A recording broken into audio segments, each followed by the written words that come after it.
Hola, bienvenidos de nuevo a mi canal. Hoy voy a seguir hablando del idioma coreano, introducción. Ya os dije que haré 3 o 4 vídeos de introducción, así tendréis una visión global del idioma coreano, si es difícil o no, etcétera. Es importante, ¿no? Antes de comenzar a aprender un idioma, pues tener una visión global. Primero vamos a hacer pequeño repaso de lo que os expliqué en la primera clase. Ya os dije que hay 30 consonantes en el alfabeto coreano. De ahí realmente existen 19 consonantes, comparando con el alfabeto español, o sea, para vosotros. Luego las demás 11 grupos consonánticos pues derivan de estas consonantes simples. De 19 consonantes, ¿por qué se divide en 14 consonantes simples y 5 consonantes dobles en coreano? Pues en la escritura, estos 5 consonantes dobles se escriben a partir de las 14 consonantes simples. De ahí salen otras 5 consonantes dobles. Luego, 21 vocales, hay 11 vocales simples y 10 vocales que son diptongos. 11 vocales simples realmente serían 7 vocales simples para vosotros. Luego, pues ya os dije que en el alfabeto español existen 27 letras, 5 dígrafos, y de 27, 5 vocales y 22 consonantes. 22 consonantes frente a 19 consonantes coreanos. Luego expliqué un poco brevemente la escritura coreana. Cada símbolo es una sílaba, o sea que no hace falta hacer separación de las sílabas porque ya están divididas. Luego se escriben de izquierda a derecha. Luego las consonantes que quedan a la izquierda del vocal, pues igual que español. Las consonantes que vienen a la derecha de las vocales se ponen debajo. Bueno, las consonantes que vienen a la derecha de la vocal en una misma sílaba siempre se ponen debajo, pero las vocales pueden ir a la derecha o debajo también, ya os lo explicaré. Y a la derecha, como podéis ver en la pantalla, os lo he escrito en el alfabeto español y sería Hangul. En Corea a veces cada sílaba tiene significado y a veces no tiene significado. Aquí sí tiene significado. Han significa Corea y Gul significa letras, escritura. Pues las dos sílabas significaría coreano. Pues a la derecha de una vocal, como mucho, pueden venir 2 consonantes en una sílaba. Y todas las consonantes en una misma sílaba que vienen a la derecha de la vocal se ponen debajo. Luego os expliqué brevemente, en español existen 18 fonemas, luego en América Latina 17 fonemas. Luego sistema de consonantes coreanas, ya os dije que hay 19, existe 19 fonemas y hay 4 fonemas que no corresponden al fonema español.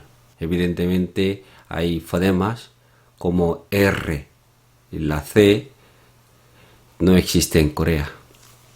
También os hice una comparación de los fonemas españoles con los fonemas coreanos.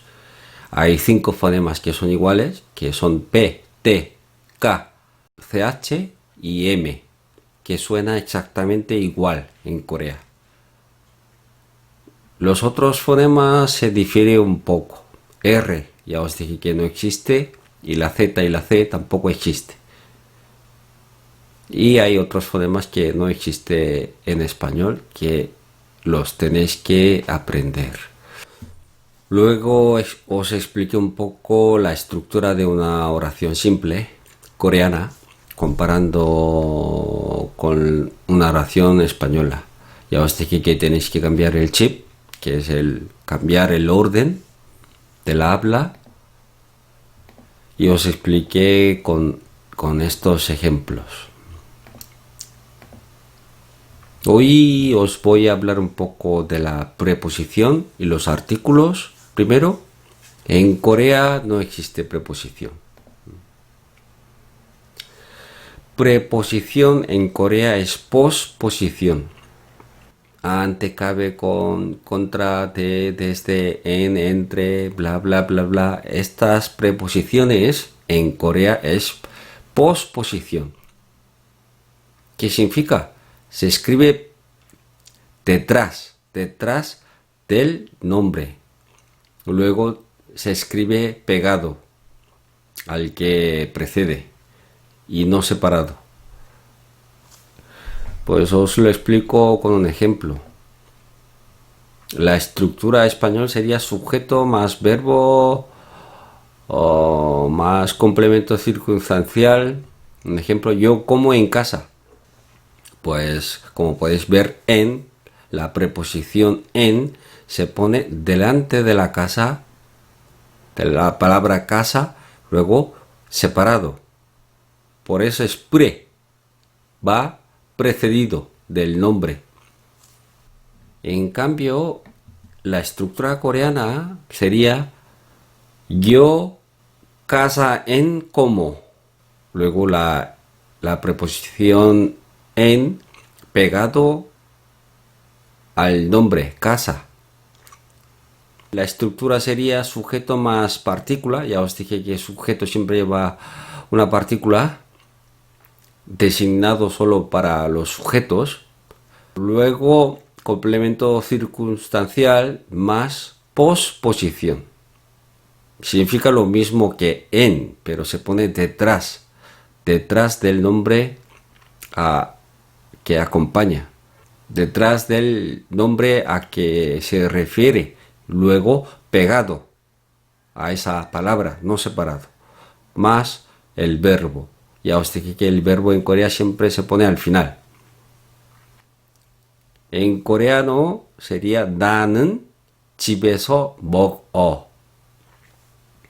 나는 sería, 나 sería yo, 는 la partícula, 나는. Después, complemento circunstancial, que es la casa, que os lo he puesto aquí en rojo, sería 집. 집 es casa en coreano. Luego, en verde, posposición, eso. 집 eso. Significa en casa en español, pero se escribe en coreano casa en, todo pegado. Luego el verbo al final, como. Si lo escribiera en español, sería yo casa en como. No sé si he sido claro. Preposición sería posposición. Aquí os lo he marcado con un cuadro. Es casa en. Y el nombre y la posposición pegado, no separado. Luego en Corea no existen los artículos, ya que no existen ni masculinos ni femeninos. O sea que olvidaros de los artículos. Luego las entonaciones y las formas. Las entonaciones en coreano son iguales que español. Si es pregunta o una exclamación, etc., subís la entonación al final. Luego la entonación se baja en las frases normales, como español. Aquí no tenéis ninguna dificultad. Luego en coreano no existen los acentos.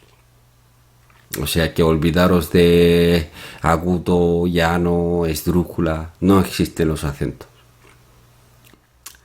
Pero ya os dije que en Corea también existen dialectos.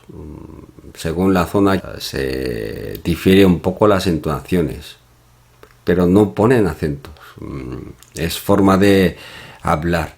O sea que si ponéis un poco de acento, no pasa nada. Los coreanos los entenderán que ponéis un poco de entonación en las palabras. Luego las formas. Básicamente hay dos formas de hablar. Uno, como lo hacéis en muchos países de América Latina, hablar con respeto, tratando de usted. Pues se añade un final diferente a la frase, es decir, en el verbo, ya que las oraciones coreanas siempre acaban con los verbos, como os dije, y a los verbos añadís un final. Ya os lo explicaré. Luego la otra forma de hablar es tutear. Tutear lo hace mucho en España. Tutear no significa que no haya respetos en España. Sí hay, pero la gente mayor se siente más cómodo que les tutee. Así se sienten más cómodos, como si fueran amigos, no importando la edad, etcétera. Es diferente cultura. Luego los verbos. Los verbos siempre son importantes, sea donde sea país que sea. En Corea no existe ni número, ni persona, ni conjugaciones, como el español. Oh, qué fácil, ¿no? Qué bueno. No hace falta memorizar tantas palabras para los verbos, porque no existe ni número, singular o plural, ni persona, primera, segunda, tercera persona, ni conjugaciones. Es por eso casi siempre pone el sujeto en las oraciones coreanas, excepto para los casos que quedan muy claro que a quiénes se refieren esos verbos. Luego el modo y el tiempo existen, las reglas para todos los verbos. ¿Qué significa? Pues solo tendréis que memorizar esas reglas una vez para todos los verbos. Y punto. Os lo explico abajo con un ejemplo. La estructura del verbo coreano sería así. Si es indicativo o presente, luego hablas con respecto, pues verbo más honorífico más el final. Se divide una parte que tiene significado, que es el verbo, y honorífico y el final no tiene significados. O a la derecha, como podéis ver a la derecha, verbo más honorífico más tiempo más final. Este honorífico puede desaparecer dependiendo si tuteas o hablas con respeto, evidentemente. Honorífico es cuando hablas con respeto hacia gente mayor, etc. Y aquí también el único que tiene significado es el verbo. Los demás, honorífico, tiempo o final, no tienen significado.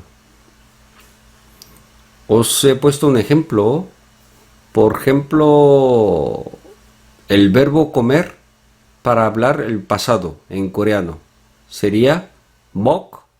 Bok es comer en coreano, que tiene significado. Ot es el tiempo pasado perfecto.